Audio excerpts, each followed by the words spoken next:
आज आपण काही प्रश्न घेणार आहोत मराठी व्याकरणचे।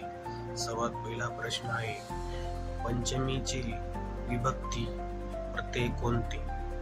तर याचं आन्सर आहे ऊन, ऊन। वर्णमालिकेतील स्वतंत्र वर्ण कोणता?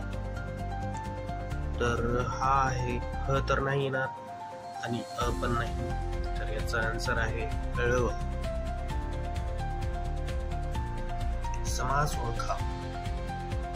समासाचे प्रश्न खूप येतात स्पर्धा परीक्षेमध्ये। तर मसाले भात याचा आपल्याला समास ओळखायचा आहे।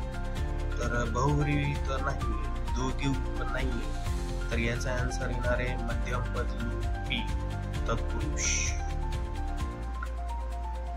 घरात विभक्ती, घरात याची आपल्याला काय करायची आहे? विभक्ती ओळखायची आहे। तर याचं काय येणार आहे? त म्हणल्यानंतर काय येणार याचं? सप्तमी।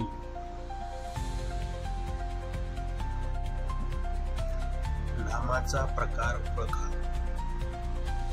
आता याच्यामध्ये गांभीर्य याचा आपल्याला नामाचा प्रकार ओळखायचा आहे। तर हा तर गांभीर्य एक आहे, एक इमोशन्स आहे, म्हणजे आपले भावना आहे, म्हणजे याचा आन्सर येणार आहे भाववाचक। आता नदीचा समानार्थी शब्द आहे सरित, तर समुद्राचं काय येणार? समुद्राचं तर नदी तर येऊ शकत नाही, मेघ तर येणार नाही, काय येणार मग? रत्नाकर।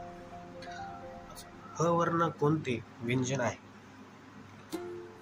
तर हा जो आहे, तर हा कधी पण लक्षात ठेवायचा, हा आहे महाप्राण। आपल्या तोंडावाटे निघणाऱ्या मूलध्वनींना काय म्हटले जाते? तर आपल्या तोंडावाटे जे पण मूलध्वनी निघतात, तर त्यांना कधी पण लक्षात ठेवा, त्यांना म्हणतात वर्ण।